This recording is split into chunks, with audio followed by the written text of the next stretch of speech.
والسلام على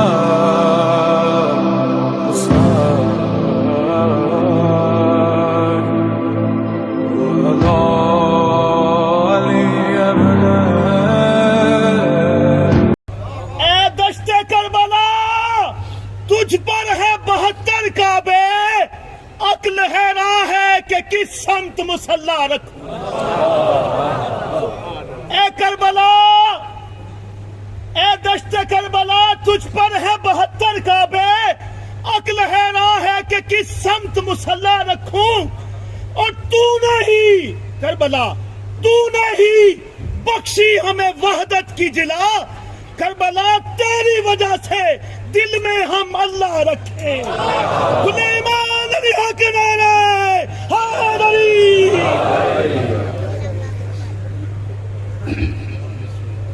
اعوذ باللہ السمیع العلیم من الشیطان اللعین الرجیم۔ بسم اللہ الرحمن الرحیم۔ الحمد للہ المعروف من غیر رؤیت والخالق من غیر رویت، الذي لم يزل قائما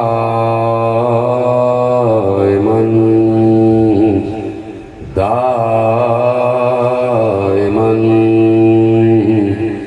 إذ لا سماء ذات أبراج ولا ليل داج ولا بحر ساج ولا أرض ذات مهاد ولا خلق ذو اعتماد، والصلاة والسلام والتحية والإكرام على نبي الرحمة وخازن المغفرة وقائد الخير والبركة ومنقذ العباد من الهلكة، سيدنا ومولانا أبي القاسم محمد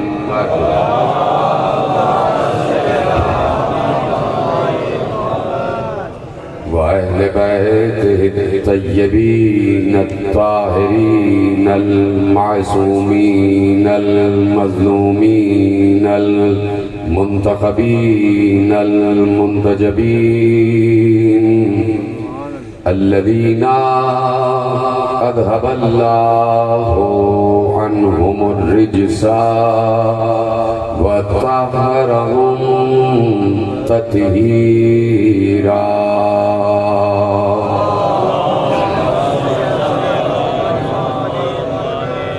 أما بعد فقد قال الله سبحانه وتعالى في محكم كتابه المجيد وفرقانه الحميد وقوله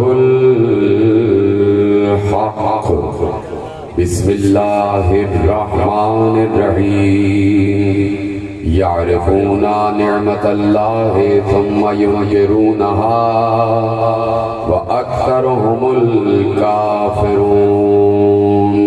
صلوات على محمد وآل محمد۔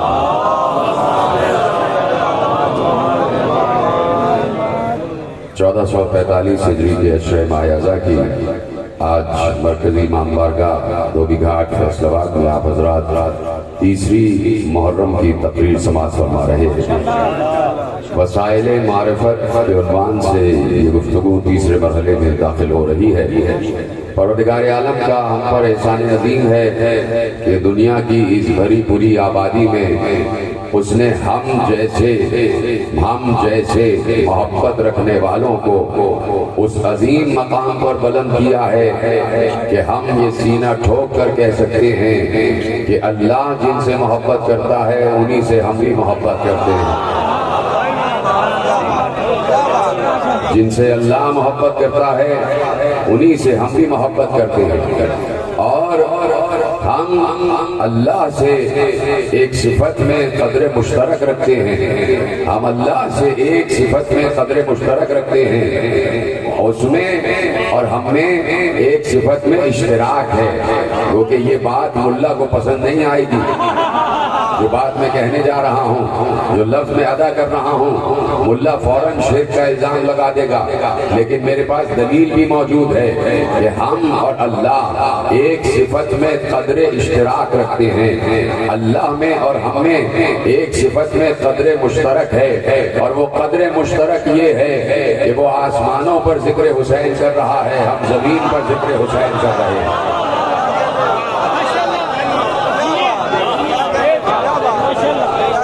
وہ آسمانوں پر ذکر رسول کر رہا ہے، ہم زمین پر ذکر رسول کر رہے ہیں۔ ہم تو پھر بھی گھر چلے جائیں گے اور ذکر رک جائے گا، لیکن اللہ کے یہاں ذکر رکتا نہیں ہے۔ اللہ کے دربار میں ذکر آل رسول رکتا نہیں ہے، اس کے یہاں ذکر مسلسل ہے، بلا تعطل ہے، بلا انقطاع ہے، بلا توقف ہے، وہ مسلسل ذکر آل محمد کرتا ہے۔ تو اب اکیلا ذکر آل محمد نہیں کرتا، اس نے ایک بار کہا کہ ان اللہ و ملائکتہ یصلون علی النبی، میں بھی درود پڑھتا ہوں اور میرے ملائکہ بھی درود پڑھتے ہیں، یعنی اللہ جو کام کر رہا ہے ملائکہ بھی وہی کام کر رہے ہیں۔ اب لگاؤ ملائکہ پہ شرک کا الزام، اب لگاؤ قرآن پہ شرک کا الزام، یہ کیسے ہو گیا کہ جو کام اللہ کر رہا ہے وہی کام ملائکہ کر رہے ہیں؟ یہ کیسے ہو سکتا ہے کہ کار الہی میں کوئی شریک ہو جائے، کار الہی میں کوئی شریک ہو جائے تو بھائی کار الہی میں خود سے کوئی شریک نہیں ہو سکتا، لیکن اللہ ہی کسی کو شریک کر لے تو ایسا شریک ہونا شرک نہیں کہلاتا۔ بات یہ ہے کہ ہم نے ولایت میں علی کو شریک نہیں کیا ہے، اللہ نے خود کہا ہے کہ میں بھی ولی، علی بھی ولی۔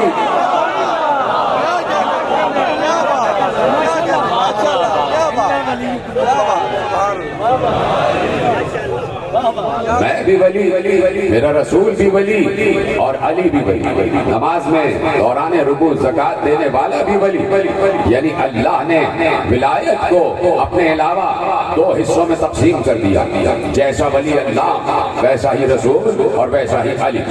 یہ ولایت ہے کہ جو پوری کائنات میں جاری اور ساری ہے، یہ ولایت ہے جو پوری کائنات میں جاری اور ساری ہے۔ جملہ آپ کے حوالے کر دوں اگر آپ کی اجازت ہو۔ علی کا ماننے والا، علی کی ولایت پر یقین رکھنے والا، توجہ، علی کا ماننے والا، علی کی ولایت پر یقین رکھنے والا یہ بات اچھی طرح جانتا ہے کہ حکومت کسی کی بھی ہو ولایت تو علی ہی کی رہے گی، ولایت تو علی ہی کی رہے گی۔ یہ پوری کائنات تحت ولایت چل رہی ہے، یہ پوری کائنات تحت ولایت چل رہی ہے۔ اسی لیے اللہ نے ایک آیت رکھی اور آیت میں اللہ نے کہہ دیا اور بڑے واضح الفاظ میں کہہ دیا کہ فطرت اللہ التی فطر الناس علیہا لا تبدیل لخلق اللہ ذالک دین القیم، ذالک دین القیم، اللہ کہہ رہا ہے اور یہ کوئی اور نہیں کہہ رہا۔ سورہ روم کی آیت آپ کے حوالے کی، فطرت اللہ التی فطر الناس علیہا لا تبدیل لخلق اللہ ذالک الدین القیم ولکن اکثر الناس لا یعلمون۔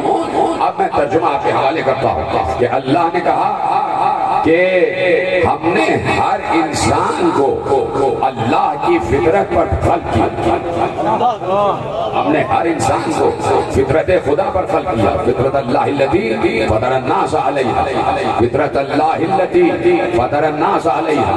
ہر انسان اللہ کی فطرت پر خلق ہوا ہے. یہ جملہ آپ محفوظ ہی نہیں کر رہے. یہاں پر بھی تو اشتراک ہو گیا نا بھائی, یہاں پر بھی تو شرک ہو گیا, یہاں پر بھی تو شریف ہو گئے کہ جو اللہ کی فطرت ہے وہی انسان کی فطرت ہے. پھر آپ خاموش ہو گئے. بھائی قرآن نے ہم نے جب یہ کہا کہ علی ید اللہ ہے, علی عین اللہ ہے, علی جنب اللہ ہے, علی حسن اللہ ہے, یہ بات ہم نہیں کہتے, یہ بات رسول نے کہی ہے, یہ بات رسالت باب نے کہی ہے کہ علی عین اللہ ہے, علی ید اللہ ہے, علی وجہ اللہ ہے. یہ بات علی نے بعد میں کہی ہے خطبۃ البیان میں, لیکن اس سے پہلے رسول اصحاب کی موجودگی میں کہہ چکے تھے کہ علی ید اللہ بھی ہے, علی عین اللہ بھی ہے. آپ حیران ہو گئے کہ رسول نے کیسے کہہ دیا.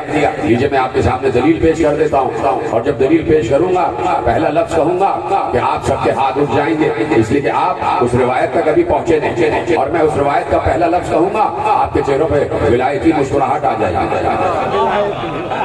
آپ کے چہروں پر ولایتی مسکراہٹ آ جائے گی. میں نے عرض کیا کہ علی نے تو بعد میں کہا, علی نے تو بعد میں منبر سلونی پر کہا کہ انا ید اللہ, انا وجہ اللہ, انا جنب اللہ, انا حسن اللہ, انا نشان اللہ. یہ سب علی نے بعد میں کہا, لیکن پیغمبر اپنے دور میں علی کے تعارف میں یہ جملے کہہ چکے تھے کہ علی کی آنکھیں اللہ کی آنکھیں ہیں, علی کا ہاتھ اللہ کا ہاتھ ہے, علی کی آنکھیں اللہ کی آنکھیں ہیں, علی کا ہاتھ اللہ کا ہاتھ ہے.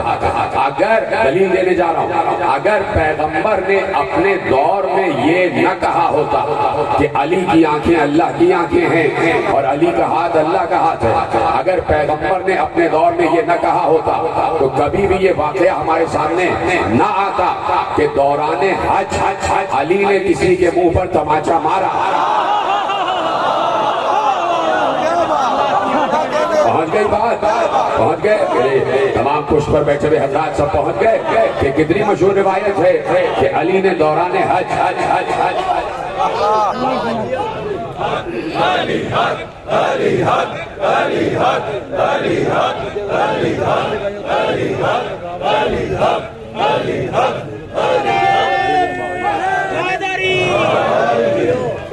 توجہ ہے, علی نے دوران حج کسی کو تماچا مارا, اور جب اس تماچا کھانے والے نے خلیفہ دویم حضرت عمر رضی اللہ عنہ سے شکایت کی تو انہوں نے علی کو طلب فرمایا.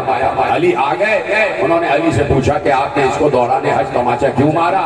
کہا اس نے بات ہی ایسی کی تھی, اس نے ادب حج کے خلاف حرکت کی تھی جس کی وجہ سے میں نے اس کے منہ پر تماچا مارا. یہ نظر بازی کر رہا تھا, یہ عورتوں کو دیکھ رہا تھا. تو جیسے ہی خلیفہ دویم نے سنا تو اب اس شخص سے مخاطب ہو کر کہا کہ تجھے خبر نہیں, اللہ کی آنکھ نے تجھے دیکھا, اللہ کے ہاتھ نے تجھے مارا.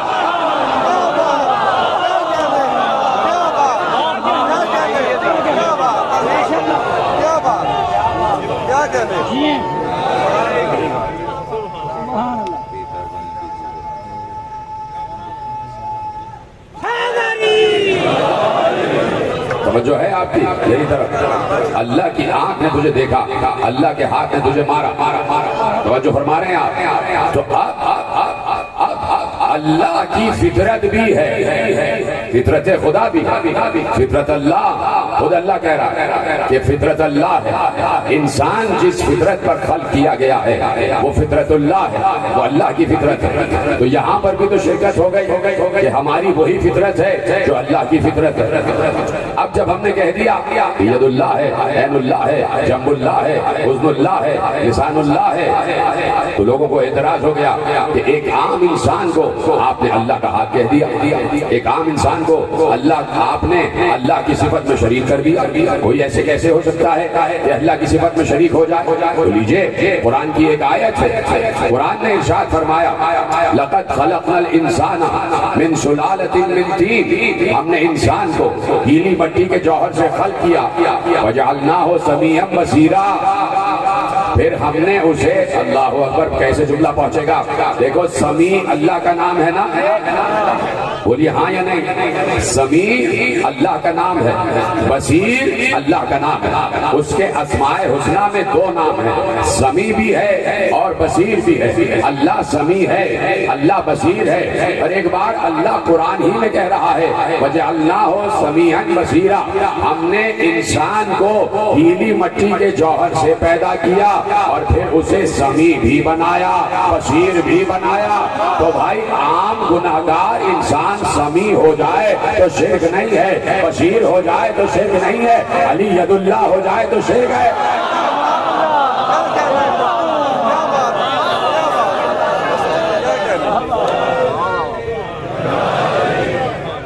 گناہگار انسان سمیع ہو جائے، بصیر ہو جائے تو کچھ نہیں، لیکن علی ید اللہ ہو جائے، عین اللہ ہو جائے تو پھر شرک ہو جاتا ہے۔ تو جیسے عین اللہ ہے، جیسے ید اللہ ہے، مسئلہ ایک لفظ اور ہے قدرت کے لیے، مسائل معرفت میرا عنوان گفتگو ہے، ایک لفظ اور ہے قدرت کے لیے۔ سورہ شمس میں ارشاد فرمایا، ایک لفظ ہے وہاں، اور وہ آپ ہر عید میں یہ سورہ پڑھتے ہیں، اس میں ایک لفظ، اور وہ لفظ کیا ہے؟ ناقۃ اللہ، اللہ کا ناقہ۔ تو سورہ میں ارشاد فرمایا کہ اس قوم نے اللہ کے ناقے کو پے کر دیا، اس کی کوچے کاٹ دیا، اس کی ٹانگیں کاٹ دیا، انہوں نے ناقۃ اللہ کو قتل کر دیا۔ یہ اللہ کا ناقہ کیا ہوتا ہے؟ اللہ کو ناقے کی ضرورت ہے کیا؟ اللہ کیا کسی اونٹنی پر سوار ہوتا ہے؟ اللہ اونٹنی پر سوار نہیں ہوتا۔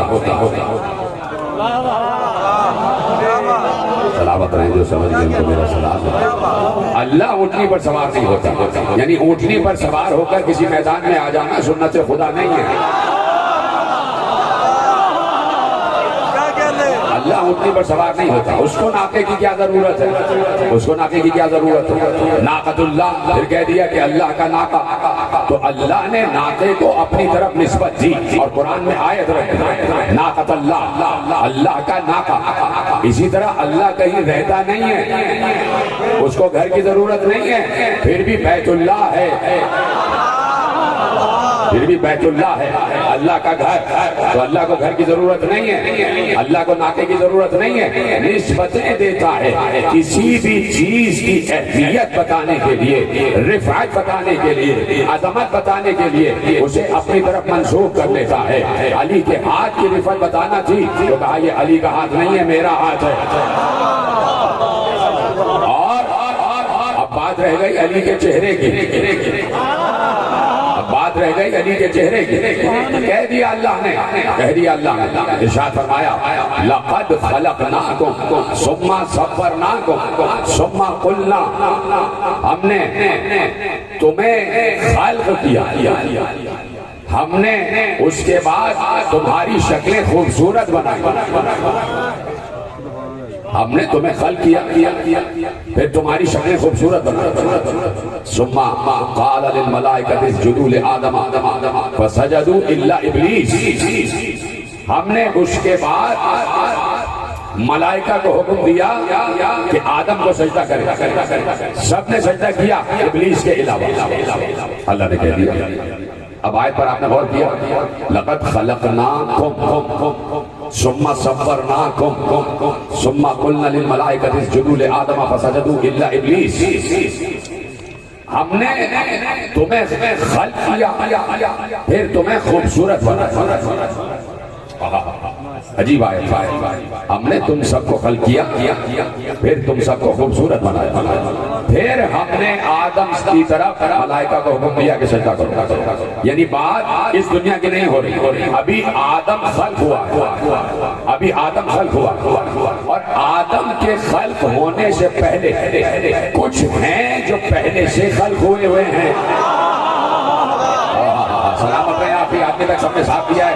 یہ میرے پیچھے حضرات جتنے بیٹھے ہوئے خلقت آدم سے پہلے کچھ ہیں جن کے بارے میں اللہ کہہ رہا ہے ہم نے تمہیں خلق کیا اور تمہیں صورت سے خوبصورت بنایا. اس کے بعد ہم نے کہا کہ آدم کو سجدہ کیا جائے. ابھی جب آدم بنا ہے, ابھی تو آدم اٹھا بھی نہیں ہے, تو اولاد آدم کا کیا سوال ہے؟ تو یہاں خلقناکم اور صورناکم سے مراد اولاد آدم نہیں ہے. کچھ ہستیاں ایسی ہیں جن کا ذکر اللہ قرآن میں کر رہا ہے کہ ہم نے تمہیں خلق کیا. صیغہ ہے جمع کا. آدم سے بات نہیں ہو رہی کہ ہم نے تجھے خلق کیا, ہم نے تجھے خوبصورت بنایا. نہیں, خلقناکم ہم نے تم کو جمع کا سیکھا ہے. یعنی کچھ لوگ ہیں 3 یا 3 سے زیادہ جن کے بارے میں خدا کہہ رہا ہے, بات پہنچ رہی ہے, پریشان تو نہیں ہو رہے, جن کے بارے میں خدا کہہ رہا ہے کہ ہم نے تمہیں خلق کیا, پھر ہم نے تمہاری صورتوں کو سنوارا, پھر ہم نے تمہیں سنوارا. تمہارا خود شیشے میں سنورنا اور ہے, اور کوئی اللہ کا سنوارا ہوا ہو وہ اور ہے. کوئی اللہ کا سنوارا ہوا ہو وہ اور ہے. کسی کو اللہ سنوارے وہ اور ہوتے ہو, کسی کو اللہ خوبصورت بنائے وہ اور ہوتے ہو. بات آ گئی. اب کچھ ایسے ہیں کہ جو آدم سے بھی پہلے عرض کر چکا, اور فرائض الصمدین کی حوالت میں نے حوالہ آپ کے حوالے کر چکا ہوں. علامہ حمدینی کا حوالہ وہ روایت دہراؤں گا جس میں آدم سے پوچھا گیا. آدم نے پوچھا یہ کون ہے جو عرش کے بائیں طرف 5 ادوار ہیں. پوری روایت میں پیش کر چکا. اب یہاں آدم کی خلقت کی بات ہو رہی ہے, لیکن آدم سے پہلے کچھ ہیں. اسی لیے اللہ نے کہا انبئونی باسماء ہؤلاء, مجھے ان کے نام بتاؤ. اللہ نے کمرہ امتحان سجایا. کس لیے سجایا؟ اس لیے سجایا کہ 2 ایسے وجود تھے عالم بالا, 2 ایسے وجود تھے جن کے دل میں خلافت ارضی کی تمنا پیدا ہوئی. ایک تو شیطان تھا کہ جس نے خلافت کا لالچ کیا, اور ایک فرشتے تھے جنہوں نے خلافت کی تمنا کی. شیطان نے خلافت کا لالچ کیا اور فرشتوں نے بھی خلافت کی تمنا کی. تو اب جہاں پر خلافت کا لالچ آ جائے وہاں شیطنت ہوتی ہے. بعض جملے گھر جا کے سمجھ لیجیے گا, جو میں کہہ چکا ہوں وہ کہہ چکا, اس کی تشریح کی ضرورت نہیں ہے. جہاں خلافت کا لالچ آ جائے وہاں شیطنت. شیطان خلافت کا لالچی ہو گیا کہ مجھے خلیفہ بنانا چاہیے. آدم کا پتلا زمین پہ رکھا ہوا ہے اور اس کے اللہ نے دھنکنے کے لیے, سوکھنے کے لیے چھوڑ دیا. اور اب فرشتوں کو بھی معلوم ہے کہ یہ خلیفہ زمین پر بننے جا رہا ہے, اور شیطان کو بھی معلوم ہے کہ یہ زمین پر خلیفہ بننے جا رہا ہے. معلوم ہو گیا. اور اب جب آدم میں روح بھونگی گئی تو آدم اور فرشتوں نے کہا کہ ہم زیادہ مستحق ہیں, اس لیے کہ ہم تیری تسبیح کرتے ہیں, تیری حمد کرتے ہیں. نحن نسبح لک ونقدس لک, پروردگار ہم تیری حمد بھی کرتے ہیں اور ہم تیری تسبیح بھی کرتے ہیں اور تیری تقدیس بھی بیان کرتے ہیں. فرشتے سمجھے کہ خلافت کا معیار عبادت, فرشتے سمجھے کہ خلافت کا معیار عبادت, خلافت کا معیار سجدے, لیکن اللہ کے نزدیک خلافت کا معیار عبادت نہیں تھا. اگر اللہ کہتا کہ جو سب سے زیادہ سجدے کر چکا ہے وہ خلیفہ ہوگا, تو آدم نے تو ایک بھی سجدہ نہیں کیا تھا. کہاں بیٹھے میرے عزیزوں, آدم نے تو ایک بھی سجدہ نہیں کیا تھا. پھر شیطان سامنے کھڑا ہو جاتا اور کہتا پروردگار میں ایک سجدہ 6000 برس کا کر چکا ہوں, لہذا خلافت مجھے دے دے. نہیں, معیار خلافت عبادت نہیں, معیار خلافت ہے علم, معیار خلافت ہے علم. جو علم میں زیادہ ہوگا وہی ہمارا خلیفہ ہوگا, وہی ہمارا خلف ہوگا. آؤ اگر تم اس بات کے متمنی ہو کہ اے فرشتوں تمہیں خلافت ملنی چاہیے, تو ہم نے آدم کی خلافت کا اعلان کیا ہے. یہ کچھ نام ہیں جو عرش پر لکھے ہوئے ہیں, اس طرح سلامت رہیں. یہ کچھ نام ہیں جو عرش پر لکھے ہوئے ہیں. معصوم نے ارشاد فرمایا کہ جب آسمان خلق کر دیے اللہ نے, آسمان خلق ہو گئے تو یہ بے قرار تھے, یہ مضطرب تھے, یہ ٹھہرتے نہیں تھے, یہ کبھی اوپر جاتے تھے, کبھی نیچے آتے تھے, کبھی دائیں جا رہے ہیں, کبھی بائیں جا رہے ہیں, ان کو قرار نہیں تھا. آسمان یہ جتنے 7 آسمان ہیں یہ اپنی جگہ ٹھہر نہیں رہے تھے, اوپر جا رہے ہیں, نیچے آ رہے ہیں, دائیں جا رہے ہیں, بائیں جا رہے ہیں, ان کو قرار نہیں آ رہا تھا کہ ایک بار اللہ نے ان کو قرار عطا کیا. معصوم سے پوچھا گیا ان کو قرار کیسے عطا ہوا؟ کہا ہر آسمان پہ ہم 14 کا نام لکھتا گیا, آسمان کو قرار آتا گیا. ہمارے نام لکھتا گیا, آسمان کو قرار آتا گیا. ہمارے نام لکھے اور آسمان کو قرار آ گیا. تو آسمانوں پر 14 کے نام لکھے ہوئے. تو جس وقت آدم خلق ہوئے تو یہ 14 نام لکھے ہوئے تھے.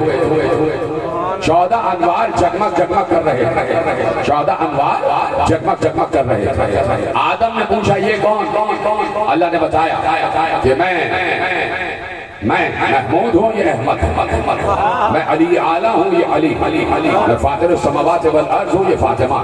میں محسن ہوں, یہ حسن. میں قدیم الاحسان ہوں, یہ حسین.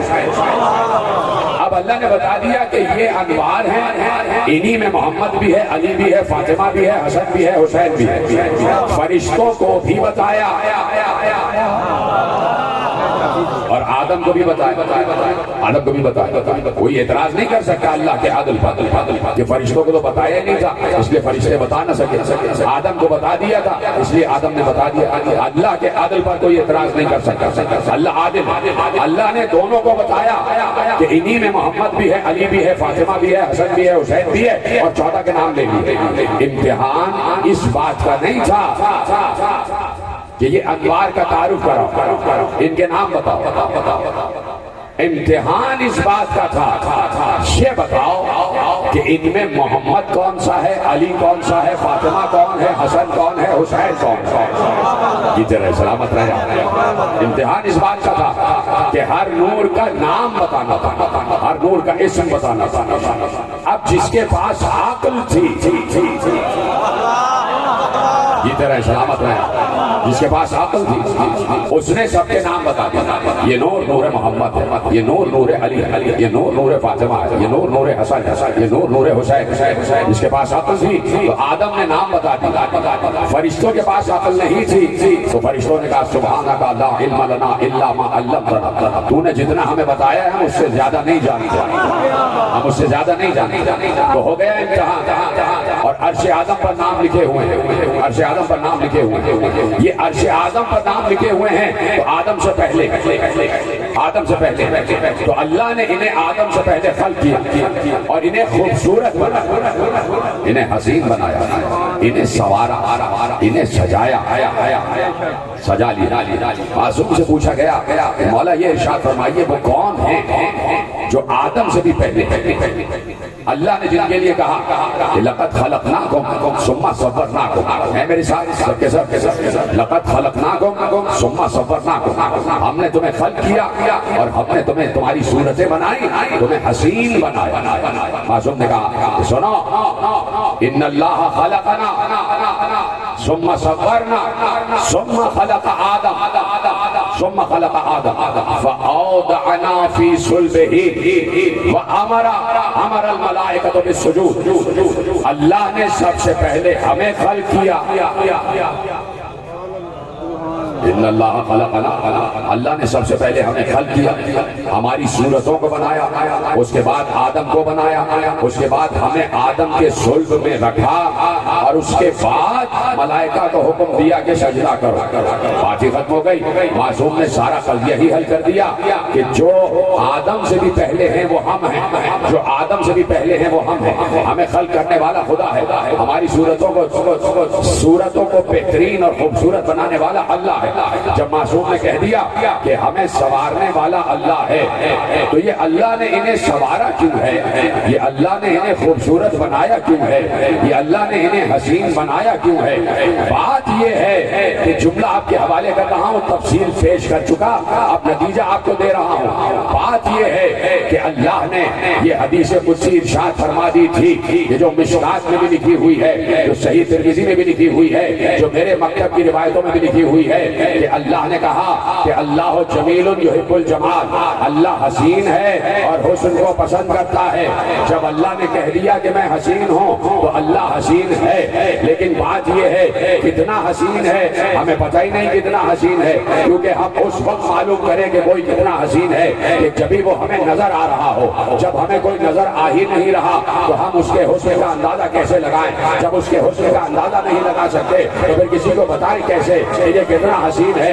اللہ یہاں موجود ہے، سب کے ساتھ موجود ہے، لیکن دکھائی نہیں دے رہا۔ ہمیں کیسے معلوم ہو کہ یا اللہ تو حسین ہے؟ جب اللہ نے کہہ دیا میں حسین ہوں تو اللہ سے زیادہ کوئی حسین نہیں ہے، اللہ سے زیادہ کوئی حسین نہیں ہے، کیونکہ وہ اکبر ہے، وہ اعلیٰ ہے۔ جب وہ اکبر ہے تو سب سے زیادہ حسین ہے، جب وہ اعلیٰ ہے تو سب سے زیادہ حسین ہے۔ لیکن ہماری مجبوری وہی رہ گئی کہ ہم پتہ ہی نہیں کر سکتے کہ وہ کتنا حسین ہے۔ یا اللہ تو یہاں موجود ہے، اب تو ہمیں بتا دے کہ تو کتنا حسین ہے۔ آواز آئے گی اسی دن کے لیے تو ہم نے اسی چہرے کو اپنا چہرہ کہا ہے۔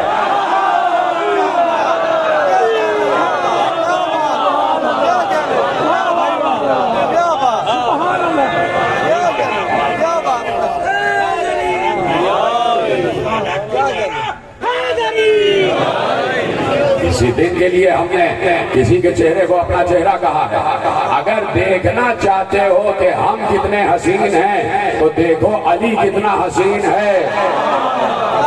وسائل معرفت ہے یہ بھائی، دیکھو علی کتنا حسین ہے۔ تو جتنا حسین علی ہے یہ ہمارا چہرہ، یہ ہمارا چہرہ ہے۔ تو اب ان ہستیوں کے حسن کے بارے میں کون بتا سکتا ہے؟ ان ہستیوں کے حسن کا کیا کہنا؟ کاش کہ یہ جملہ آپ تک پہنچ جائے۔ ان ہستیوں کے حسن کا کیا کہنا کہ جن کا چہرہ وجہ اللہ ہو، جن کے ہاتھ ید اللہ ہو، جن کے کان حسن اللہ ہو، جن کی زبان لسان اللہ ہو۔ ان ہستیوں کے حسن کا کیا کہنا کہ جن کو اللہ نے اپنی طرف نسبت عطا کی ہے، جن کو اللہ نے اپنی طرف نسبت عطا کی ہے، جنہیں اللہ نے حق بنا کر بھیجا ہے، جنہیں اللہ نے حق بنا کر بھیجا ہے۔ خاموش ہو گئے آپ اس بات پر، جنہیں اللہ نے حق بنا کر بھیجا، جو چلتے پھرتے حق ہیں، جو چلتے پھرتے حق ہیں۔ تو اسی لیے اللہ نے کہا کہ فطرت اللہ التی فطر الناس علیہ۔ یہاں تک آپ کو لانا تھا، مجھے سمجھانا تھا کہ فطرت خدا کیا، اور اب میں آپ کو یہاں تک لے آیا۔ فطرت اللہ کی فطرت پر ہر انسان کو خلق کیا گیا، فطرت خدا پر ہر انسان کو خلق کیا گیا۔ توجہ ہے میری جانب، مجھے دیکھتے رہیے۔ فطرت خدا پر وہ فطرت خدا ہے کہ جس پر انسان کو خلق کیا گیا۔ کون بتائے کہ خدا کی فطرت کیا ہے؟ فطرت کے مناظر الگ الگ، لیکن ایک ذات کی فطرت الگ ہوتی ہے کہ بھئی یہ بات تو ان کی فطرت میں شامل ہے، یہ تو ایسا کریں گے، ہے نا، یہ تو ان کی فطرت میں ہے۔ بھئی سچ بولنا ان کی فطرت میں ہے، یہ تو سچ بولیں گے ہی۔ نیکی کرنا ان کی فطرت میں ہے، یہ نیکی کریں گے ہی، اس کو فطرت کہتے ہیں۔ تو فطرت جو نیچر ہے اس کے مناظر الگ الگ، اور جو انسان کی ذات کی نیچر ہے، ذات کی فطرت ہے، وہ الگ الگ۔ اللہ اپنی ذات کی فطرت کی بات کر رہا ہے، اللہ فطرت ذات کی بات کر رہا ہے کہ ہماری فطرت ہے کہ جس پر ہم نے انسانوں کو خلق کیا۔ کون بتائے کہ فطرت خدا کیا ہے؟ کیسے معلوم ہو کہ فطرت خدا کیا ہے؟ سلامت رہے۔ یہ آپ کی توجہات ہیں جو آپ میری طرف خاموشی سے دیکھ رہے ہیں، خدا آپ کو سلامت رکھے۔ ایسی توجہ چاہتا ہوں، اس لیے کہ عجیب مرحلہ فکر آ گیا۔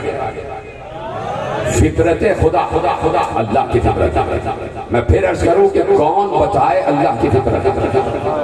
اور جو اللہ کی فطرت بتا دے وہ کتنا اللہ میں شامل ہوگا، وہ کتنا اللہ کے قریب ہوگا۔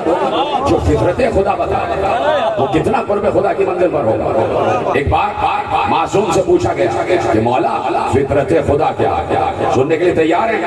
پیچھے والے حضرات، آگے والے حضرات سب سننے کے لیے تیار ہیں؟ اب میں عرض کرتا اور کلیدی جملہ آپ کے حوالے کر رہا ہوں۔ مولا یہ فطرت خدا کیا ہے؟ سنا آخری آدمی کا معصوم کا ارشاد ہے، اور صادق معصوم کا ارشاد ہے، صادق نبی کے صادق بیٹے کا ارشاد ہے نبی کے وارث علم کا ارشاد ہے، جس نے نبی سے پڑھا ہے، نبی سے لعاب دہن سے علم حاصل کیا ہے، اس کا ارشاد ہے۔ معصوم سے پوچھا گیا مولا فطرت خدا کیا ہے؟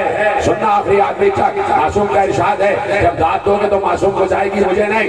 ایک بار معصوم نے کہا لو فطرت خدا یہ ہے، فطرت خدا یہ ہے کہ تم کہو لا الہ الا اللہ محمد الرسول اللہ علی ولی اللہ۔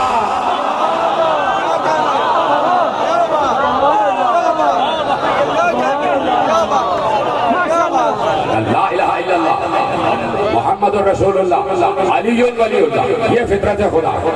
اس فطرت اللہ پر اللہ نے ہر انسان کو خلق کیا، یعنی کوئی اللہ اللہ کہے یا نہ کہے، بڑی گہری منزل فکر ہے، اور اس پر میں چاہتا ہوں کہ آپ توجہ میری طرف رکھیں، میری طرف متوجہ رہیے گا اور مجھے بتاتے رہیے گا، خاموش نہ رہیے گا، مجھے بتاتے رہیے گا کہ جملے آپ تک پہنچ رہے ہیں۔ یعنی کوئی چاہے یا نہ چاہے اسے اللہ کا اقرار کرنا ہے، کوئی چاہے یا نہ چاہے اسے رسول کا اقرار کرنا ہے، کوئی چاہے یا نہ چاہے اسے علی کی ولایت کا اقرار کرنا ہے، کوئی اللہ کو نہ مانے پھر بھی اللہ اللہ کہے، کوئی رسول اللہ کو نہ مانے پھر بھی رسول کا اقرار کرے، کوئی علی کو نہ مانے پھر بھی علی سے صادقہ پڑا رہے، پھر بھی علی سے بادشاہ رہے۔ اسے کہتے ہیں فطرت اللہ، لا الہ الا اللہ محمد رسول اللہ علی ولی اللہ، یہ ہے فطرت خدا۔ اب پہلا جملہ ہے لا الہ الا اللہ، اللہ اللہ اللہ اللہ۔ دیکھیے اللہ یہ چاہتا ہے کہ ہر انسان مصیبت میں اللہ کو پکارے، اللہ یہ چاہتا ہے ہر مسلمان نہیں، ہر انسان مصیبت میں اسے پکارے، جب بیمار ہو تو اللہ کو پکارے، اللہ یہ چاہتا ہے، تو اللہ نے اس کا انتظام کیا۔ اب یہ فطرت انسان کی بات ہو رہی ہے، فطرت انسانی کی بات ہو رہی ہے، فطرت انسانی یعنی اللہ کو پکارنا، اور اللہ یہ چاہتا ہے کہ ہر انسان اس فطرت پر قائم رہے، طوعاً و کرہاً، میرا نام لے، پریشان تو نہیں ہو رہے، چاہتے ہوئے یا نہ چاہتے ہوئے اللہ کا نام لے، یعنی جب انسان بیمار ہو جائے تو اللہ کا نام، چاہے وہ ہندو ہو، چاہے وہ عیسائی ہو، چاہے وہ یہودی ہو، چاہے بت پرست ہو، چاہے ستارہ پرست ہو، چاہے شجر پرست ہو، چاہے حجر پرست ہو، چاہے نجوم پرست ہو، چاہے آفتاب پرست ہو، چاہے مہتاب پرست ہو، کوئی بھی ہو وہ اللہ کا نام ہے۔ کسی کو بھی پوج رہا ہو وہ لے اللہ کا نام، اللہ نے انتظام ہی ایسا کر دیا۔ اب بات کھلی اس وقت کہ جب میرے مولا کا ایک صحابی بیمار ہو گیا، بیمار پڑا، مولا اس کی عیادت کے لیے گئے، میرا معصوم امام اس کی عیادت کے لیے گئے، ساتھ میں معصوم کے اور بھی دوست اور بھی صحابی تھے، وہ صحابی جو بیمار تھے وہ لیٹے ہوئے تھے بستر، ذرا سا انہوں نے معصوم کے احترام میں کھڑا ہونا چاہا، معصوم نے کہا لیٹے رہو، وہ لیٹے رہے، معصوم کو سلام کیا، معصوم نے جواب دیا۔ اب وہ جو صاحب بستر پہ لیٹے ہوئے تھے وہ بیماری کے عالم میں کراہ رہے تھے اور کہہ رہے تھے بیماری کے عالم میں یہی لفظ نکلتا ہے نا، تو معصوم کے ایک صحابی نے کہا یا اذکر ربک، اے میرے بھائی اللہ کا نام لو، اپنے رب کا نام لو، یہ کیوں کر رہے ہو؟ بیماری میں اللہ کو پکارو، بیماری میں اللہ کو پکارو، یہ کیوں کر رہے ہو؟ ایک بار معصوم نے ان کو روک کر کہا، چپ کرا کر کہا تمہیں نہیں پتا کہ بھی اللہ کا نام ہے؟ اتنے جنہوں نے جملہ محفوظ کیا پیچھے والے حضرات بھی ہیں میرے ساتھ، تمہیں نہیں معلوم کہ بھی اللہ کا نام ہے، اللہ کا نام، کرنا اللہ کا نام لینا ہے۔ اب ان صحابی نے پوچھا مولا کیسے؟ سنو لفظ اللہ ہے نا، الف لام لام ہے، الف لام لام ہے، لفظ اللہ ہے، اللہ نے کچھ ایسا انتظام کیا ہے کہ اللہ کے لفظ کو جتنا بھی توڑا جائے رہے گا اللہ ہی، سلامت رہے آپ، اللہ کے لفظ کو جتنا بھی توڑا جائے وہ رہے گا اللہ۔ اگر اللہ کے لفظ میں سے الف ہٹا دیا جائے تو للہ بچ جاتا ہے، یہ بھی اللہ کا نام ہے۔ اگر پہلا لام ہٹا دیا جائے تو لہو بچتا ہے، یہ بھی اللہ کا نام ہے۔ اگر لہو سے لام ہٹا دیا جائے تو ہو بچتا ہے، یہ بھی اللہ کا نام ہے۔ اگر بیچ کے تینوں لام ہٹا دیا جائیں، ادھر کا الف اور ادھر کا ہے بچے تو آہ بچتا ہے، یہ بھی اللہ کا نام ہے۔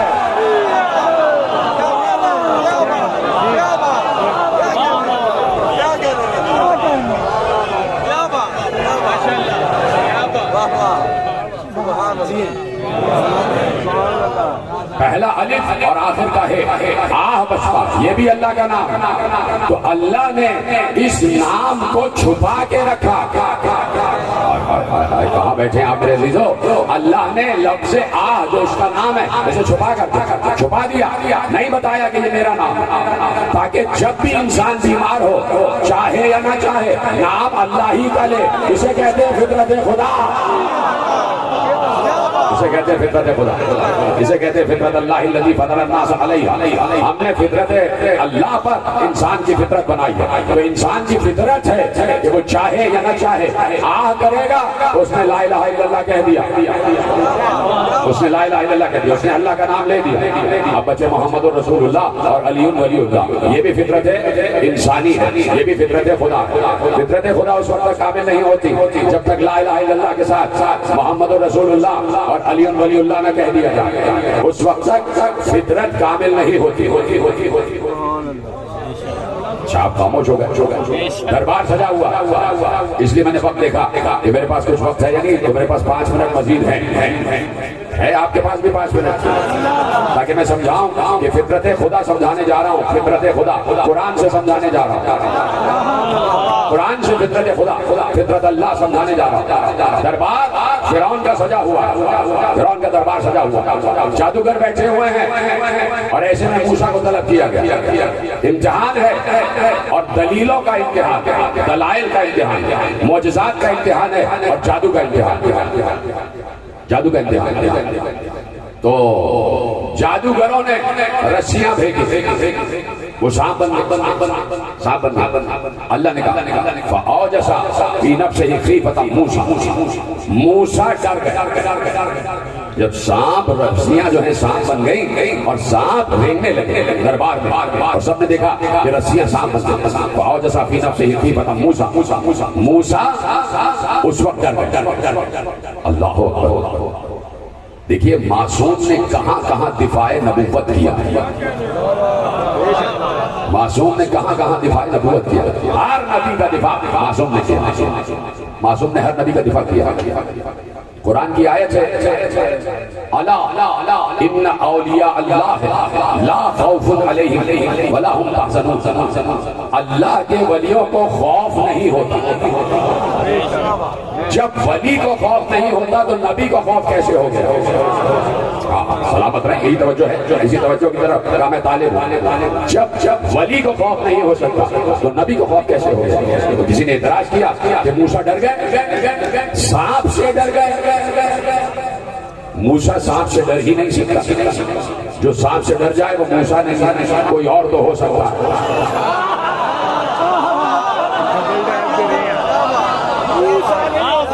جیتے رہے، کوئی اور تو ہو سکتا ہے، موسیٰ نہیں ہو سکتا۔ میرے بھائی، سانپ سے ڈرنے والا نبی نہیں ہو سکتا، ولی نہیں ہو سکتا۔ بات ہی طے ہو گئے، سانپ سے ڈرنے والا ولی نہیں ہو سکتا، ولی نہیں ہو سکتا۔ اللہ کا بنایا ہوا سانپ سے نہیں ڈر سکتا۔ کتنے جملے آپ کے حوالے کر دیے، سب محفوظ کر لیجیے۔ تو موسیٰ سانپ سے ڈر گئے، کہنے والے نے کہا، معصوم نے کہا خبردار ایسا نہ کہنا، موسیٰ سانپ سے نہیں ڈرے تھے۔ تو کہا پھر قرآن نے کیوں کہا ہے کہ موسیٰ خوفزدہ ہو گیا؟ کہا خوفزدہ اس بات پہ نہیں ہوئے تھے کہ سانپ سے ڈر گئے، خوفزدہ اس بات پر تھے کہ کہیں سارا دربار ان جادوگروں سے متاثر ہو کر فرعون کو خدا نہ ماننا شروع کر دے۔ یہ ہے، اس کو کہتے ہیں معصوم کا دفاع کرتا، اس کو کہتے ہیں نبوت کا دفاع کرتا۔ کہ اس بات سے ڈر گئے، ہم نے کہا قلنا لا تخف انک انت الاعلی، ہم نے فوراً کہا موسیٰ ڈرو نہیں، تم ہی غالب رہو گے، تم غالب رہو گے، یہاں پہ ابھی تمہاری فتح ہو جائے گی۔ تو موسیٰ کا خوف دور ہو گیا، سمجھ گئے کہ اب یہ لوگ فرعون کی طرف منتقل نہیں ہوں گے۔ فوراً کہا فی یمینے، اے موسیٰ جو تمہارے ہاتھ میں ہے اسے پھینکو، جو تمہارے ہاتھ میں ہے اسے پھینکو۔ موسیٰ نے عصا پھینکا، عصا اژدہا بنا، اژدہا آگے بڑھا، اس نے سارے سانپوں کو نگل لیا، سارے سانپوں کو نگل لیا، اور پھر موسیٰ نے عصا جو کہ اژدہا بن چکا تھا اسے پکڑا، موسیٰ کے ہاتھ میں آیا وہ دوبارہ عصا بن گیا۔ یہ ہے اللہ، یہ ہے نبی اللہ، یہ ہے اللہ کا عطا کیا ہوا معجزہ۔ جیسے ہی اژدہے پر ہاتھ ڈالا وہ اژدہا دوبارہ عصا بن گیا، عصا بن گیا۔ جادوگر 70 تھے، 70 جادوگر تھے۔ جیسے ہی انہوں نے یہ معجزہ دیکھا، وہ تو سمجھ رہے تھے نا کہ ہم نے جادو نہیں کیا ہے، ہم نے نظر بازی کی ہے، یہ نظر بازی ہوتی ہے۔ وہ سانپ، وہ رسیاں سانپ بنی نہیں تھی، لیکن انہوں نے ہپنوٹائز ایسا کیا کہ لوگوں کو یہ لگا کہ سانپ، رسیاں جو ہے سانپ بن گئی۔ انہوں نے کہا یہ تو جادو بیکار جادو ہے، اور اس سے بڑا کوئی معجزہ آ گیا۔ تو فوراً ان کے دل نے ایمان کی طرف سفر شروع کیا۔ تو اب اللہ نے کہا فطرت اللہ ثابت کر رہا ہوں، لا الہ الا اللہ محمد رسول اللہ علی ولی اللہ ثابت کرنے جا رہا ہوں۔ فوراً فَأُلْقِيَ السَّحَرَةُ سَاجِدِينَ، وَأُلْقِيَ السَّحَرَةُ سَاجِدِينَ، سارے ساحر سجدے میں گر گئے۔ قالوا آمنا برب العالمین، سب نے سجدے میں گر کر کہا ہم عالمین کے رب پر ایمان لائے، ہم عالمین کے رب پر ایمان لائے۔ اگر صرف لا الہ الا اللہ کہہ دینا کافی ہوتا تو جادوگر یہی رک جاتے کہ کیا آمنا برب العالمین، ہم عالمین کے رب پر ایمان لے آئے۔ لیکن جادوگروں کو بھی معلوم تھا کہ ایمان کامل نہیں ہوتا جب تک لا الہ الا اللہ کے بعد 2 کلمے اور نہ پڑھ دیے جائیں۔ فوراً کہا رب موسیٰ و ہارون، ہارون کا رب بھی موسیٰ کا رب بھی۔ پتہ نہیں کوئی سمجھا ہے کہ نہیں سمجھا؟ میں بات کہہ چکا ہوں میرے عزیزوں، سلامت رہے آپ، پیچھے والے حضرات بھی سب سلامت رہے۔ قالوا آمنا برب العالمین، رب موسیٰ و ہارون۔ بھائی کافی تھا، کہتے تھے کہ اللہ پر ایمان لے آیا، کافی تھا بھائی، اللہ کافی ہے بھائی۔ کہنے والے تو کہتے ہیں اللہ کافی ہے، لیکن جادوگروں نے اللہ کا نام لینا کافی نہ سمجھا۔ فوراً کہا قالوا آمنا برب العالمین، ہم عالمین کے رب پر ایمان لائے۔ تو گویا یہ انہوں نے کہا لا الہ الا اللہ۔ دوسرا لفظ کہا رب موسیٰ و ہارون، وہی رب جو موسیٰ کا بھی رب ہے، جو ہارون کا بھی رب ہے۔ موسیٰ نبی ہے، ہارون وسیع ہے۔ جادوگر بھی سمجھ رہے تھے کہ جب تک نبی کے ساتھ وسیع کا نام نہ آئے کلمہ کامل نہیں ہوتا، جب تک نبی کے ساتھ وسیع کا نام نہ آئے کلمہ کامل نہیں ہوتا۔ فَأُلْقِيَ السَّحَرَةُ سَاجِدِينَ، سب کے سب سجدے میں گر گئے، سجدے میں گرے۔ تو ایک بات روایت لکھی، مجمع الزوائد علامہ حیثمی نے روایت لکھی کہ ابھی سجدے میں سر رکھا تھا، ابھی سجدے میں سر رکھا تھا، اور ابھی انہوں نے سجدے سے سر اٹھایا نہیں تھا، اٹھایا نہیں تھا۔ وَرَأَهُ الْجَنَّةُ، اسی وقت انہوں نے جنتوں میں اپنا مقام دیکھ لیا۔ نہیں آپ پہنچے کہ نہیں پہنچے؟ ابھی جادوگر سجدے میں گرے تھے اور انہوں نے لا الہ الا اللہ، اشہد ان لا الہ الا اللہ واشہد ان موسیٰ کلیم اللہ واشہد ان ہارون ولی اللہ یا اشہد ان ہارون خلیفۃ اللہ، جو بھی کلمہ ہوگا کہہ دیا انہوں نے، 3 کلمے پڑھ لیے نا۔ تو ابھی سجدے سے سر اٹھا نہیں تھا کہ روایت نے لکھا کہ انہوں نے جنتوں میں اپنا مقام دیکھ لیا، جنتوں میں اپنا مقام دیکھ لیا۔ تو فرعون نے کہا تم نے میری اجازت کے بغیر سجدہ کر لیا، تم نے میری اجازت کے بغیر سجدہ کر لیا۔ تو معصوم سے کسی نے پوچھا کہ جادوگروں نے تو سجدہ کر لیا یہ معجزہ دیکھ کر، فرعون نے سجدہ کیوں نہیں کیا؟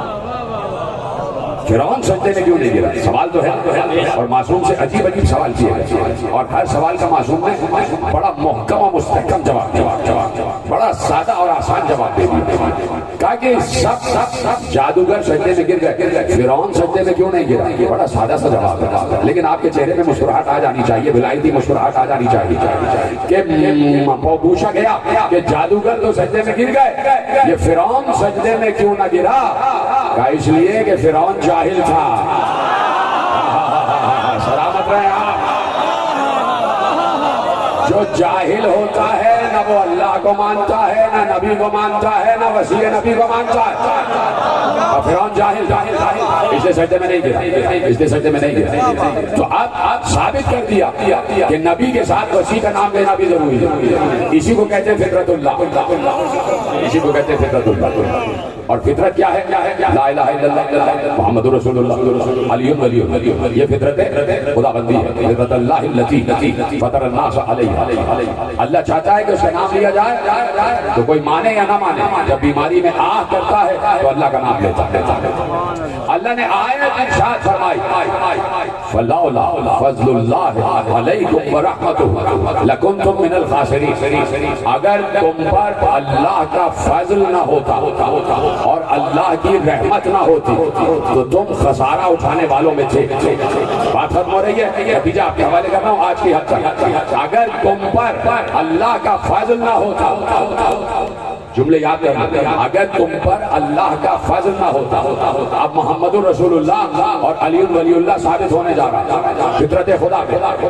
اگر تم پر اللہ کا فضل نہ ہوتا اور اس کی رحمت نہ ہوتی تو تم خسارہ اٹھانے والوں میں تھے۔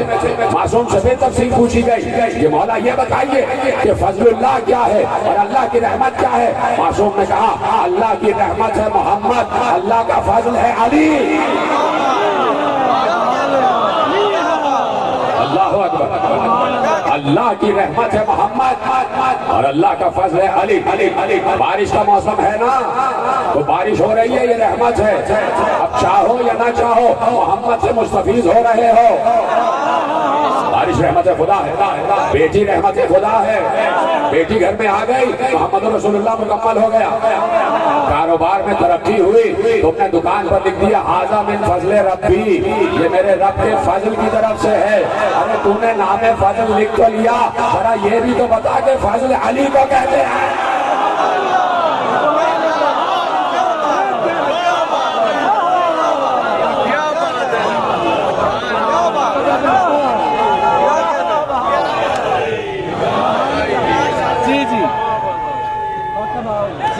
آخر طویل عمر کا کیا کس کو اعتبار، وہ پالا بس ہے جس میں ولائے ولی نہ ہو، اور سلطان اولیاء کے ملنگوں کو حشر تک وہ سانس ابز ہے جس میں علی نہیں۔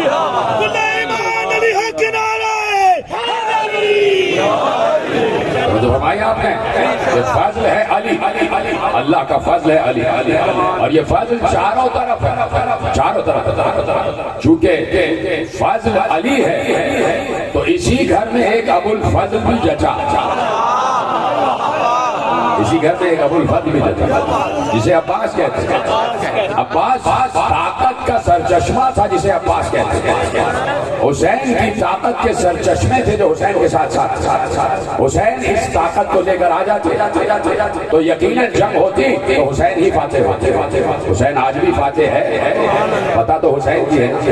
یہ مجلس ادا کا فرض ہر طرف بچھنا بتا رہا ہے، فاتح حسین، فاتح حسین۔ پتہ کا مطلب میں جو بتا رہا ہوں وہ یہ ہے کہ پھر لشکر کفار کہیں نظر نہ آتا، پھر دریا پہ کسی کا پہرا باقی نہ رہتا۔ حالانکہ جب عباس گئے تو 10,000 کا لشکر بھاگ چکا تھا، 10,000 کا لشکر بھاگ چکا تھا۔ پتہ نہیں وہ کربلا تھی یا احد تھی، دریا کا پہرا چھوڑ کر بھاگ گئے۔ یہ تھا عباس، یہ تھی عباس کی طاقت۔ دوسری حسین کی طاقت کا نام تھا محمد حنفیہ، تیسری حسین کی قوت کا نام تھا عبداللہ ابن جعفر۔ چوتھی حسین کی قوت کا نام تھا علی ابن الحسین سید سجاد. معمولی نہ سمجھنا سید سجاد بہت شجاع ہے سید سجاد. پانچویں حسین کی قوت کا نام تھا مسلم ابن عقیل. شجاع ترین فرد بنی ہاشم مسلم ابن عقیل کہ جس نے شجاعت سیکھی ہے تو علی سے سیکھی. جس نے شجاعت کے جوہر سیکھے ہیں تو علی سے سیکھے. جہاں عباس بھی ساتھ ہے جہاں حسین بھی ساتھ ہے اور خود حسین کتنا بڑا شجاع. ابھی موقع ہوا تو جنگ پڑھوں گا امام حسین علیہ السلام سے. جو جنگ کی ہے حسین ابن علی کیسے جنگ کی ہے؟ کائنات آج تک حیران ہے کہ کوئی 3 دن کا بھوکا پیاسا ایسی جنگ کر سکتا ہے. ایسی جنگ حسین ابن علی نے کی ہے. انہی میں مسلم ابن علی مسلم بھیا مسلم خط لے کر جاؤ, ہمارا سفیر بن کر جاؤ. خط پہ خط آ رہے ہیں. حسین کے پاس 20,000 خط آ چکے تھے کہ مولا کوفہ آپ کا انتظار کر رہا ہے. مولا کھیتیاں لہرا رہی ہیں, باغات میں پھل پک چکے ہیں اور ہمارے دل آپ کی زیارت کے لیے بے چین ہیں. مولا تشریف لے آئیے. 18,000 سے 20,000 خطوط امام حسین علیہ السلام کے پاس آیا. امام حسین نے مسلم ابن عقیل سے کہا کہ بھیا پہلے آپ جائیے اور حالات دیکھ کر آئیے کہ حالات کیا ہے, پھر ہمیں باخبر کیجیے. مسلم جا رہے تھے, چل دیے. اپنے 2 بچوں کو بھی ساتھ لے گئے. 2 بچے بھی ساتھ لے گئے. 2 بچے ماں کے ساتھ مدینے میں رہ گئے. 2 بیٹیاں بھی تھیں جو مدینے میں رہ گئے. 6 بچے تھے, 4 بیٹے 2 بیٹی. 2 بیٹے جناب مسلم کے ساتھ پہنچ گئے. مسلم سفر کی صعوبتیں اٹھاتے اٹھاتے پہنچ گئے. کوفے پہنچ گئے. اعلان ہو گیا قاصد حسین آ گیا. حسین کا قاصد آ گیا. لوگ جوگ در جوگ آگے بڑھے اور مسلم ابن عقیل کی بیعت ہو رہی ہے. 18,000 لوگوں نے مسلم کی بیعت کی. مسلم کی بیعت کی. ایسے میں مختار مسلم ابن عقیل کی اجازت سے کوفے سے باہر چلے گئے کہ میں جا کے آپ کی بیعت چاروں طرف پھیلاتا ہوں اور جو کوفے کے آس پاس کے علاقے ہیں, جو قبائل ہیں, ان تک آپ کا پیغام پہنچاتا ہوں اور لشکر کو جمع کرتا ہوں. لوگوں کو جمع کرتا ہوں کہ سید الشہداء کا استقبال کریں. ادھر سے سلیمان ابن سرد خدائی بھی ہیں اور بھی دیگر لوگ ہیں جو ادھر ادھر نکلے ہوئے ہیں. بیعت حسین سے نکلے ہوئے ہیں. ایسے میں مسلم کوفے آ کر ختم ہو گئی بات. 18,000 لوگوں نے بیعت کی. اتنی دہشت پھیلا دی گئی جب ابن زیاد آیا ہے کوفے کی گورنری اسی وقت تبدیل کی گئی اور ابن زیاد کو بصرے سے کوفہ منتقل کیا. رپورٹ کیا گیا کہ جا کے تم کوفے کی گورنری اختیار کرو. ابن زیاد بڑا شقی انسان تھا, بڑا ظالم انسان تھا. اس نے آتے ہی پورے کوفے پر کرفیو کا سما لگا دیا. ایک شخص سے کہا کہ جو بھی مسلم کا ساتھ دے گا اس کے گھر کو لوٹ لیا جائے گا, اس کے بچوں کو ذبح کر دیا جائے گا, اس کی عورتوں کو قیدی بنا لیا جائے گا, گھر کو گرا دیا جائے گا. لوگ ڈرے, اتنا ڈرے کچھ لوگوں کو قتل کیا, کچھ لوگوں کے گھروں کو جلایا. لوگ سمجھ گئے کہ ایسا ہوگا.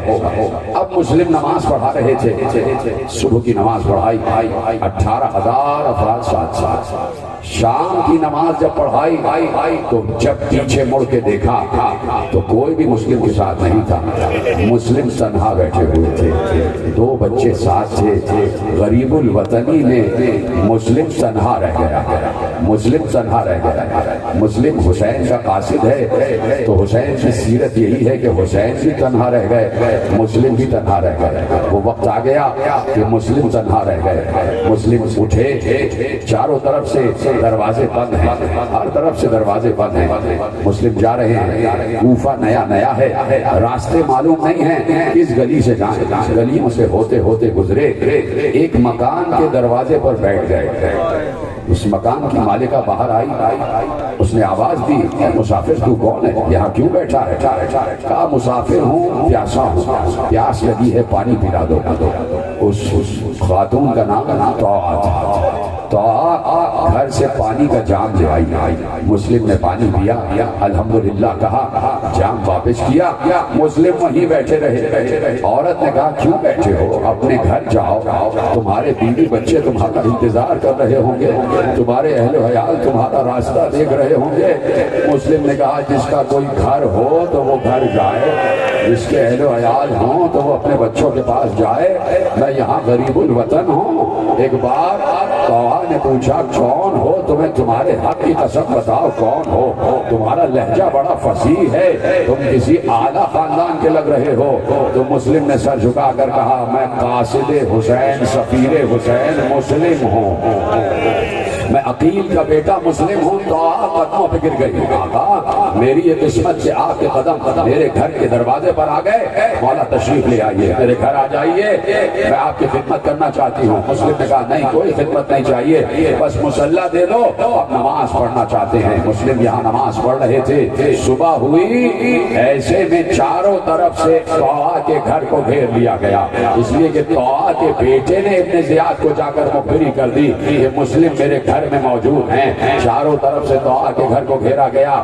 صبح کو آواز تلواروں کی جھنکار کی آئی تو مسلم سمجھ گئے کہ تلواروں کی جھنکاروں میں مجھے گھیر لیا گیا ہے، لشکر نے چاروں طرف سے مجھے گھیر لیا ہے۔ مسلم نے تلوار کے قبضے پہ ہاتھ رکھا، گھر سے باہر جانا چاہا تو قدموں سے لپٹ گئی، آقا میں آپ کو جانے نہیں دوں گی، آپ کے زخم آ جائیں گے تو میں محشر میں سیدہ کو کیا جواب دوں گی، میں محشر میں فاطمہ اجرکم اللہ، میں محشر میں فاطمہ کو کیا جواب دوں گی؟ کہا نہیں ہم نہیں چاہتے کہ ہماری وجہ سے تم پر کوئی مصیبت آ جائے۔ مسلم باہر آئے، مسلم نے جنگ کرنا شروع کی، مسلم نے تلوار چلانا شروع کی، 500 آدمیوں کو ایک ساتھ مسلم نے کاٹا ہے اور بار بار سپہ سالار لشکر منگوا رہا تھا، اور 500 آدمی بھیجو اور 500 آدمی بھیجو۔ ادھر سے ابن زیاد نے کہا اس سے ایک آدمی نہیں سنبھل رہا، تو ادھر سے اس نے ابن زیاد کو پیغام بھجوایا، جاؤ ابن زیاد سے کہنا یہ کوفے کے کسی بنی بقال سے جنگ نہیں ہو رہی ہے، یہ بنی ہاشم کے جوان سے جنگ ہو رہی ہے، مسلم قابو میں نہیں آ رہے تھے، ایک ہیلا بنایا گیا،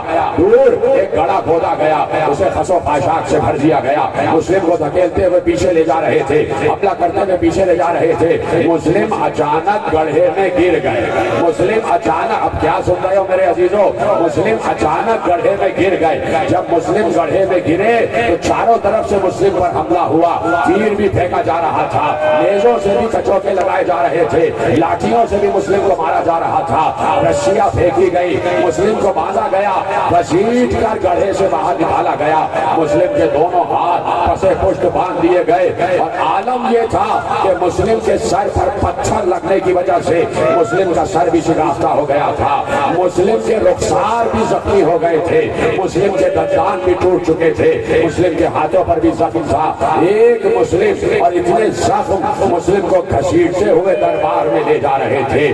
دربار میں مسلم پہنچے تو مسلم کا سینہ چوڑا تھا، مسلم کی گردن اٹھی ہوئی تھی، اور ایک ایک کو جھڑکتے ہوئے دربار میں آ رہے تھے۔ کسی نے کہا امیر کو سلام کرو، یہ تخت پر امیر بیٹھا ہے۔ مسلم نے کہا لا امیری سوى الحسین، میرا حسین کے علاوہ کوئی امیر نہیں ہے، میرا حضرکم اللہ، میرا حسین کے علاوہ کوئی امیر نہیں ہے۔ بہت دنوں کے بعد ایک اور قافلہ کوفے کے دربار میں آیا، اس سے ٹھیک 1 مہینے بعد ایک اور قافلہ کوفے کے دربار میں آیا، اور وہ ایسا قافلہ تھا کہ اس میں جو قیدی تھا وہ آگے آگے تھا، وہ قیدی کوئی اور نہیں تھا، وہ مسلم کا بھتیجا زین العابدین تھا، لیکن زین العابدین کی گردن جھکی ہوئی تھی، زین العابدین خاموش جا رہے تھے۔ کسی نے پوچھا کہ کون ہے یہ؟ کہا یہ علی کا، حسین کا بیٹا علی ہے، یہ سید سجاد ہے، یہ زین العابدین ہے۔ ابن زیاد نے کہا ارے ابھی کچھ دن پہلے تو تمہارا چچا مسلم اسی دربار میں آیا تھا، اس کی گردن چوڑی تھی، اس کا سینہ اٹھا ہوا تھا، وہ سب کو جھڑک رہا تھا، مجھے تم اس کے بھتیجے نہیں لگتے، تمہاری تو آواز بند ہے، تمہاری تو گردن جھکی ہوئی ہے، اب کیا سننے کے لیے کچھ رہ گیا؟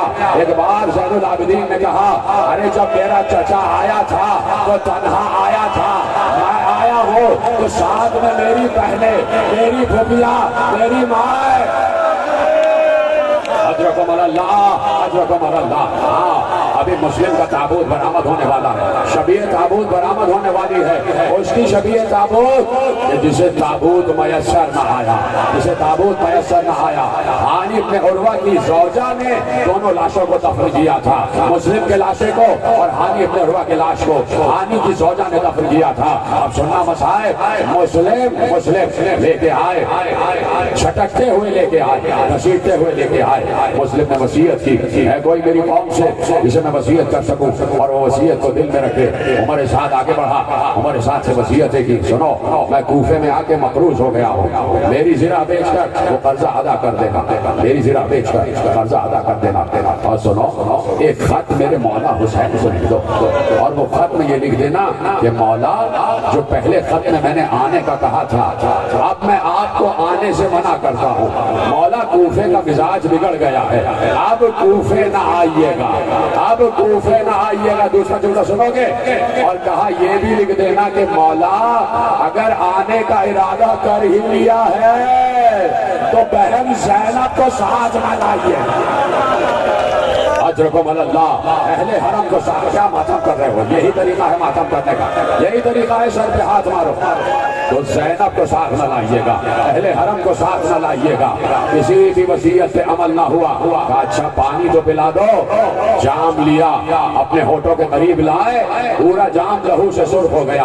3 مرتبہ ایسا ہوا، اس نے تینوں بار پانی زمین پر پھینک دیا اور کہا میری قسمت میں پیاسا جانا لکھا ہے۔ ہاں مسلم کیوں نہ پیاسا جانا لکھا ہو، تمہارا آقا بھی تو پیاسا جائے گا، تم کربلا کے پہلے شہید ہو، تم کربلا کی پہلی شہادت کے حامل ہو۔ مسلم ایک بار گھسیٹتے ہوئے دارالامارہ کی چھت پر لے آئے، مسلم کو دارالامارہ کی چھت پر لے آئے، مسلم دو زانو ہو کر بیٹھ گئے۔ قاتل کی تلوار چلا ہی چاہتی تھی، مسلم نے کہا ذرا کچھ دیر رک جا، میں ان کوفے والوں سے بات کرنا چاہتا ہوں۔ مسلم چھت پر ہیں اور نیچے بازار ہے، اور بازار میں لوگ عید کی تیاریاں کر رہے ہیں۔ آل محمد پر مصیبت ہے اور لوگ عید منا رہے تھے، آل محمد اجڑ رہے ہیں اور لوگ عید منا رہے تھے۔ مسلم نے دیکھا کہ لوگ عید کی تیاریاں کر رہے ہیں، بقرعید کی تیاریاں کر رہے ہیں، اپنی اپنی گودیوں میں بچوں کو اٹھایا ہوا ہے۔ مسلم نے بندے ہاتھوں سے وہیں سے تمام کوفے والوں کو مخاطب کیا، اے اہل کوفہ کل عید مناؤ گے، تمہاری گودیوں میں تمہارے بچے ہیں، میں تم سے ایک بات کرنا چاہتا ہوں، میرے بھی ساتھ 2 بچے آئے تھے، وہ مجھ سے بچھڑ گئے ہیں، اگر کہیں مل جائے تو انہیں مدینے کا راستہ دکھا دینا۔ قاتل اپنی تلوار جلاد اٹھائے ہوئے تھا، جلاد اپنی تلوار اٹھائے ہوئے تھا، تلوار چلا ہی چاہتی تھی۔ ایک بار مسلم مڑے اور اس جانب اشارہ کیا جس جانب سمجھتے تھے کہ حسین کا قافلہ بیٹھا ہوا ہے۔ اٹھ کر مسلم نے کہا السلام علیکہ یا ابا عبداللہ۔ کیا سن رہے ہو میرے عزیزو؟ مسلم نے اشارہ کیا السلام علیکہ یا ابا عبداللہ۔ حسین ایک منزل پر تشریف فرما تھے، منزل زبالہ پر حسین بیٹھے ہوئے تھے، کرسی سے حسین اٹھے اور اٹھ کر ایک بار آواز دی وعلیکہ السلام یا اخی مسلم، اے بھائی مسلم تجھ پر بھی سلام۔ عباس نے کہا مولا کس کو جواب سلام دیا؟ عباس مسلم قتل ہوا چاہتے ہیں، قاتل کی تلوار مسلم پر چلا چاہتی ہے، عباس دیکھنا چاہتے ہو؟ کہا ہاں مولا دیکھنا چاہتا ہوں۔ کہا میری ان 2 انگلیوں کے درمیان دیکھو۔ عباس نے دیکھا تو دارالامارہ کی چھت ہے، مسلم ہے، مسلم کی گردن جھکی ہوئی ہے اور جلاد کی تلوار مسلم کی گردن پر چلا چاہتی ہے۔ ایک بار عباس نے کہا مولا مجھے معجزے سے کوفے پہنچا دو، ماتا مولا مجھے معجزے کے کوفے پہنچا دو۔ مولا نے کہا عباس برداشت نہیں ہو رہا، عباس میں بھی تو دیکھ رہا ہوں، کیا جا کے مسلم کو بچاؤ گے؟ کہا نہیں مولا جنگ نہیں کرنی، مسلم کو بچانا نہیں ہے۔ کہا پھر کیوں جا رہے ہو؟ آخری جملہ تقریر کا، تابوت برآمد ہو جائے گا۔ کہا پھر کیوں جا رہے ہو؟ کہا آقا جب سر کٹ کے گرے گا تو میں سر کو ہاتھ میں لے لوں گا۔ کہا عباس تم چھت کو دیکھ رہے ہو، ذرا زمین کو دیکھو، میری ماں زہرا دوپٹے کو پھیلائے ہوئے مسلم آجا، مسلم آجا۔